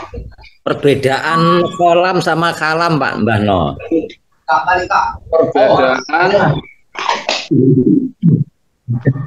Perbedaan Kolam dan kalam. sholat dan salam. Dan kalam. Yang tadi dijelaskan Mbah tadi itu. Perbedaan Kolam kalam. sholat Kalam. Perbedaan kolam ke kalam mangko lo. Ya. Kalau kolam buat mancing Mas. perbedaan sholat dan kolam. Kolam dan kalam. Kolam dan kalam. Ya. Kalam itu perkataan, kolam ya buat mancing. Kalau kolam itu catatan diri kita dari Allah, kolam yang tidak kita ketahui. Kalau kolam itu catatan dari Allah, pengetahuan dari Allah yang tidak kita ketahui. Ulang masuk lagi mas. Karena kita yang bisa kita ketahui adanya di takdir kita saat ini itu kolam. Adanya takdir kita di saat ini itu kolam. Kita nggak tahu nanti entah itu jadi camat, jadi apa, kita kan nggak tahu. Catatan takdir kita ini kolam. Kalau kalam itu ucapan kita saat ini. Ucapan kita saat ini kalam. Kalau ucapan tidak kembali ke kolam, siapa yang menghendaki hidup? Ya kafir. Adanya hidupku saat ini, pengetahuanku saat ini terjebak pada pengetahuan iblis, kalamnya. Jadi kolam itu catatan takdir yang diberikan oleh Allah yang tidak kita ketahui, yang saat ini kita jalani, ini kolam. Pengakuan kita, keakuan kita, aku, ini kalam. Pak Sukar, aku pemborong, ini kalam.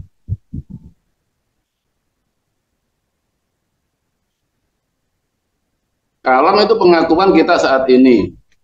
Tapi kolam pengakuan dalam. Pengakuan dalam, kalau kalam pengakuan luar. Bisa dimengerti siapa yang tanya tadi? Bisa Mbah No. Ya paham. Terima kasih. Ada kolam pancing, ada kolam pemandian, Mbak No. Oke. Nah, kalam itu untuk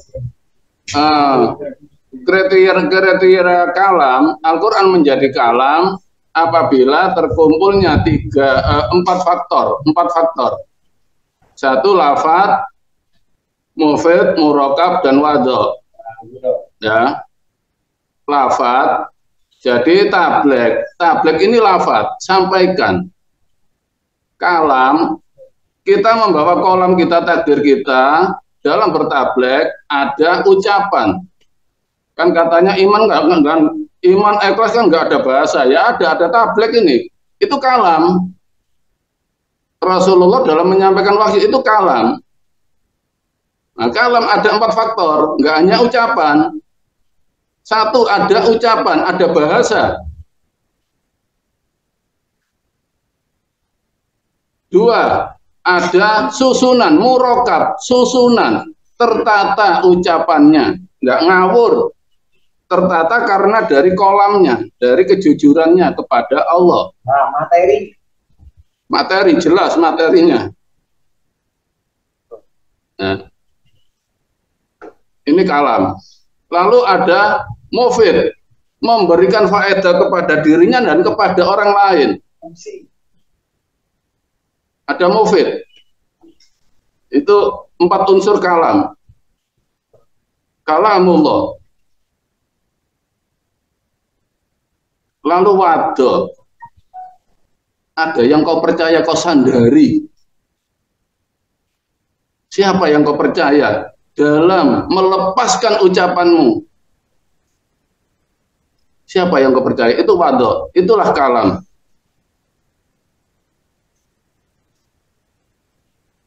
Jadi kalam ini sampah kalau nggak ada 4 unsur ini, nggak jelas wadoknya.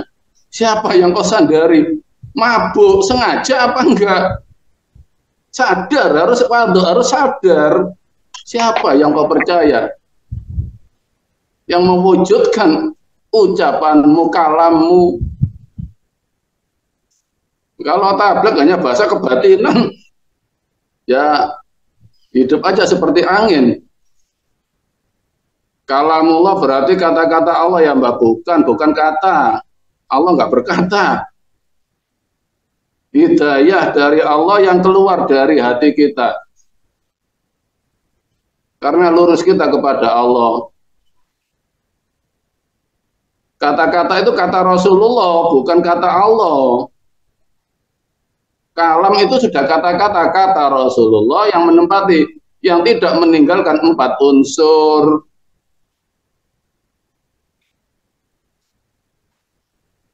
Jadi dalam sidik fatona amanah ke dalam, tableknya dengan berkalam.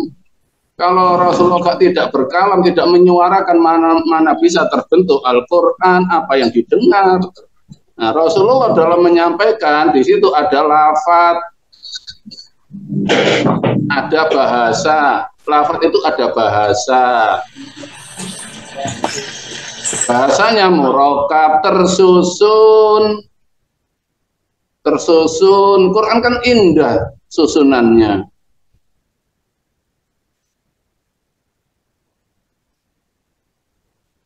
Mufid, memberikan faedah.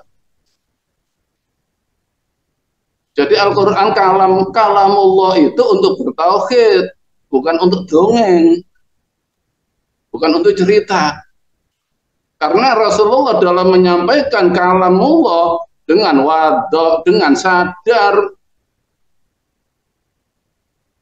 hanya menjadi pelaku.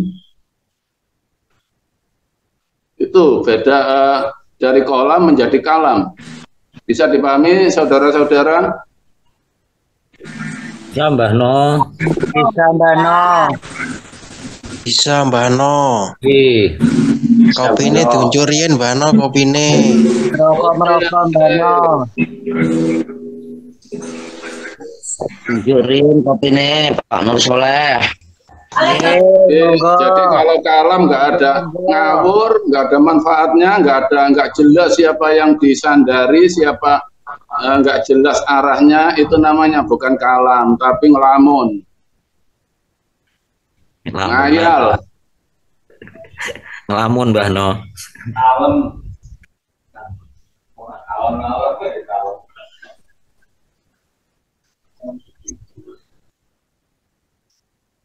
Bakas tauhid gak karuan, nggak jelas arahnya. Ternyata masih bersama ilmunya. Bakas tauhid bersama agamanya, berarti itu bukan kalamullah, tapi kalam bendera, kalam nafsu, bukan kalamullah. Walaupun yang disampaikan kalamullah. Termasuk saya, Mbah No. Berarti harus tidak sama siapa-siapa ya Mbak No.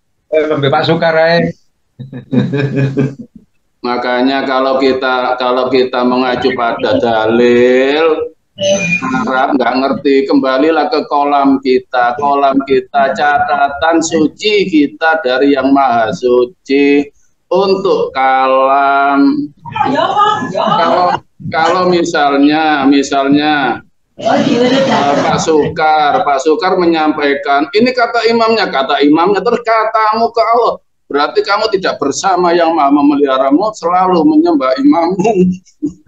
Imam itu hanya penyuara untuk membuat hatimu hidup menghadap Allah. Kok pakai bahan baku dari imamnya, terus pecah imannya ini kapan? Jadinya kolam pancing, Mbah No. Mancing emosi. Aduh. Sabar. Imamnya hanya memberi wacana untuk kita menuju Allah sampai mati, baru keluar kalam kita, baru bisa sama Tuhannya dengan imamnya. Jangan menurut Tuhannya Gus Tubi. Tuhanmu nggak kamu percaya. Ternyata tidak bismi Rabbika, bismi Gus Tubi.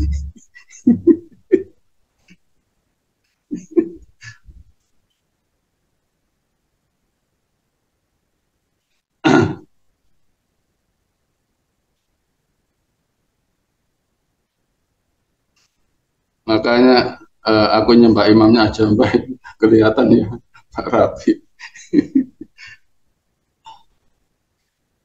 Al-Quran berarti kata-kata Rasulullah, iya. Masa Allah berkata seperti corong tawa di masjid, ya ayuhan nas, masa seperti itu?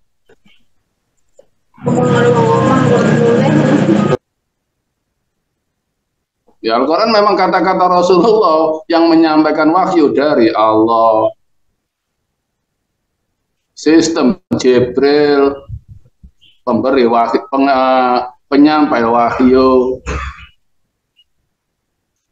Malaikat itu tak bernama, malaikat itu tak bernama. Nama-nama malaikat itu sistem bimbingan Allah pada diri manusia. Bah, Inggih Romo. Mirip-mirip Panji Gumilang nih.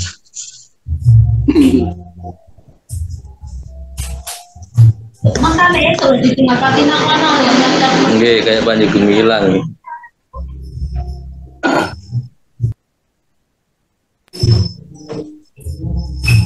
Ini kalau Bagas di luar negeri. Nggak ada yang tanya lagi. Kalau nggak ada yang tanya, saya mau cerita yang perjalanan saya di Banyuwangi. yang dipertanyakan saudara-saudara di Banyuwangi sehubungan masalah wali. Pada eranya, sebelum saat ini loh ya, pada eranya dulu, wali itu pada wali kutub, wali kitab. Jadi orang menyebut wali itu dari kepandaian. Satu, mengarang kitab. Dua, dalam melakukan kitab wujud ritual, wali ilmu. Pada masanya dulu sebelum saat ini, eranya dulu namanya wali ilmu, wali kutub kata Mas Dede. Dari karangan kitabnya lalu dilakukan ujlah atau apapun ritual, akhirnya wali menjadi wali ilmu. Kalau wali ilmu bisa dikenal orang, bisa diketahui ilmunya, bisa dipahami karena kepandaiannya, karena ajaibnya, karena karomahnya. Misalnya wali Arya Wibisono dari Surabaya ke Jakarta hanya 1 detik nyampe di sana, itu wali ilmu. Jadi masih bisa diketahui, masih bisa dikenali dari ritual atau adanya dohirnya. Tapi kalau saat ini mulai era ulil amri, adanya wali iman yang tidak bisa diketahui orang selain sesama orang iman. Kalau Rasulullah itu adalah wali iman. Bukan saya menyamakan, maksudnya wali ini, wali adalah orang yang diakui Allah imannya. Bukan menyamakan Rasulullah menurunkan derajatnya menjadi wali, bukan, jangan salah paham. Karena Rasulullah pun dalam menyampaikan wahyu yang dinamakan wali, Allah waliyul ladzina amanu. Allah mengangkat orang menjadi wali itu dari amanu, imannya, bukan ilmunya. Allah wali dalam surah Al-Baqarah setelah ayat kursi. Allah waliyul ladzina amanu. Allah mengakui orang itu sebagai wali adalah amanu, dari imannya. Bukan dari ajaib Mas Dede memegang telur langsung menetas jadi onta, bukan. Itu masih bisa dikenali orang. Rasulullah aja dikenal karena Rasulullah memang diumumkan oleh Allah. Laqad kana lakum fi Rasulillahi uswatun hasanah. Allah yang mengumumkan.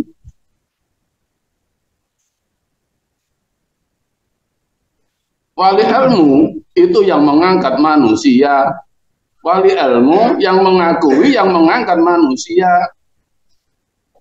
Allah belum tentu. Allah belum tentu. Karena masanya adu kepandaian dalam mengarang kitab, akhirnya dalam memandang kepandaiannya, oh itu wali. Nah, yang mengangkat manusia loh ya. Tapi kalau wali iman, Allah sendiri yang mengangkat. Allah waliyul ladzina amanu. Allah mengangkat orang menjadi wali karena imannya. Perilakunya yukhrijunahum minadz-dzulumat ilan nur, yaitu orang yang dari kegelapan, dari keaguan, aku yang enggak sadar, ilan nur, menuju yang terang benerang. Aku ada yang menghendaki hidup, itulah wali. Kalau kriteria Rasulullah seperti itu, Al-Quran kan Rasulullah yang menyampaikan.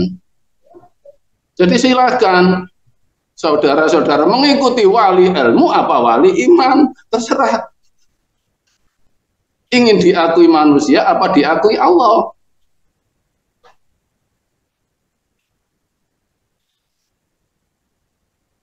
Simpel kan jadi wali. Biar Allah saja yang mengakui imanku.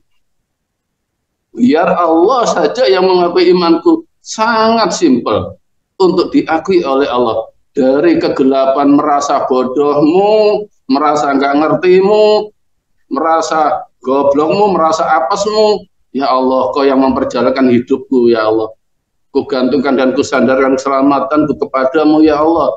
Nah, ini terang benerang. Yaitu wali diakui, oh ternyata kamu sadar ya, aku yang memeliharamu ya. Sadar, oke. Diterima oleh Allah, itu wali. Kalau Mas Dede mengarang sendiri, membuat ayat wali harus ke Gunung Bromo, ya silahkan, itu ayat Mas Dede. Kalau dari Al-Quran, yang disampaikan Rasulullah simple. Allah, saya ulangi lagi, Allah waliyul ladzina amanu. Allah mengangkat seorang menjadi wali adalah dari imannya. Yukhrijuna minadh-dhulumati ilan nur, dari kegelapan menuju yang terang beneran. Allah memvonis orang kafir, innal ladzina kafaru awliya'um taghut. Allah memvonis seseorang menjadi kafir karena aulia kekasihnya mengakui dirinya yang bisa dari sifat keakuan taghut. Manusia yang tidak sadar pada yang ada yang menghendaki hidup, itulah taghut. Yukhrijunahum minan nur ila dhulumat. Mereka keluar dari yang terang menuju yang gelap.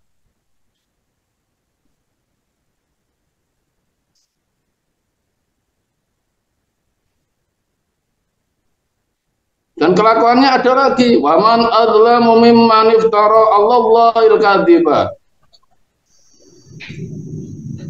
wa huwa yud'a ilal Islam. Wallahu la yahdi qaumad dzalimin. Waman adzlamu, orang yang paling dolim, orang yang paling gelap, ini versi Al-Qur'an loh ya. Yaitu iftara Allahil kadziba, membohongi Allah. Orang yang memilih membohongi Allah,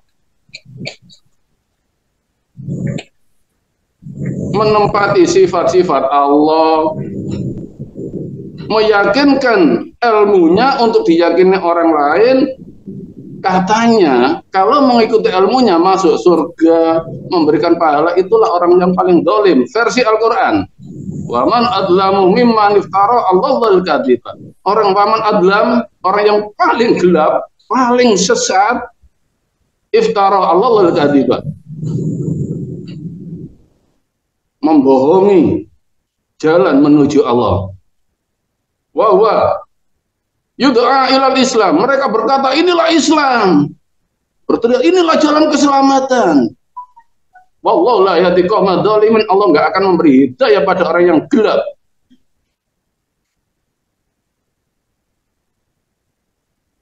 Kelanjutan ayatnya, kelakuannya gimana? Kalau ini kita ya, kita diri kita menjadi pelaku seperti ini. Tidak membaca orang lain ya, diri kita. Kalau kita menipu Allah. Kalau kita memilih menipu Allah untuk mempertahankan ego. Wah, Mas Setiono, misalnya aku sudah diikuti banyak orang nih. Waduh, ini nembak. Kalau saya utarakan kemurnian, wah saya nggak dapat amplop, nanti murid saya habis. Ya ini memilih iftara Allahul kadziba, memilih untuk membohongi menuju Allah. Kelakuannya yuriduna liyudfi'u nurallah bi'afahim. Mereka berupaya menutup cahaya Allah, pengetahuan dari Allah. Yuriduna, mengharapkan mereka, liyudfi'u, untuk menutup mereka nurallah, cahaya dari Allah. Pengetahuan dari Allah ditutup dengan pengetahuan otaknya. Bi'afwahihim, dengan mulut-mulut mereka. Dengan mulut-mulut mereka, karangan-karangan mereka.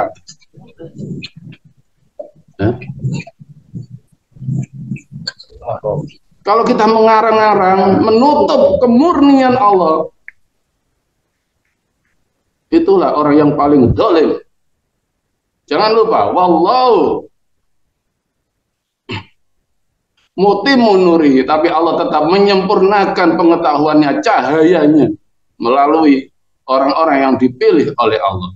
Walau karihal kafirun, walaupun dibenci oleh orang-orang kafir. Surat As-Saff.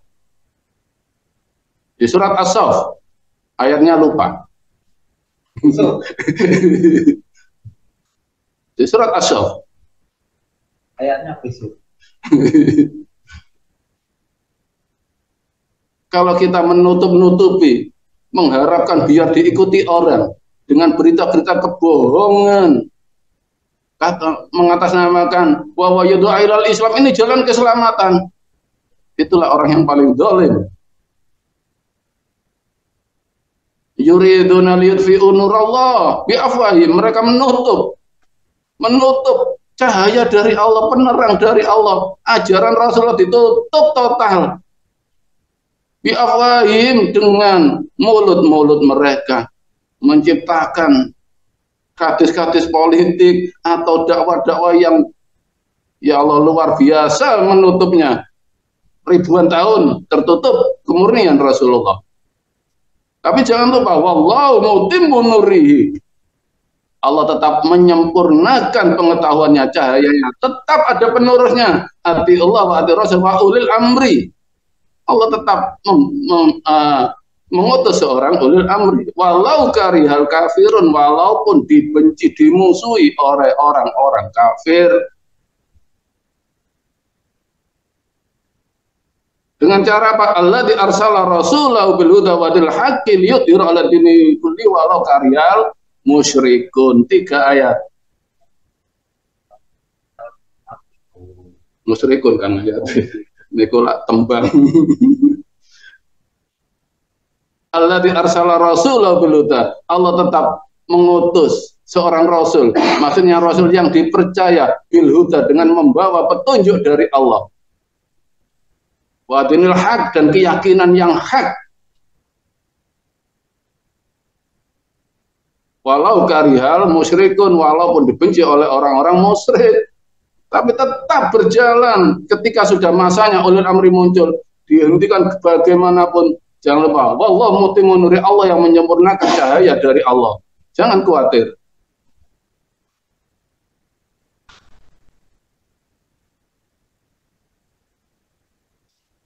Rahayu juga Mas Supriyadi. Sampai di sini ada yang tanya,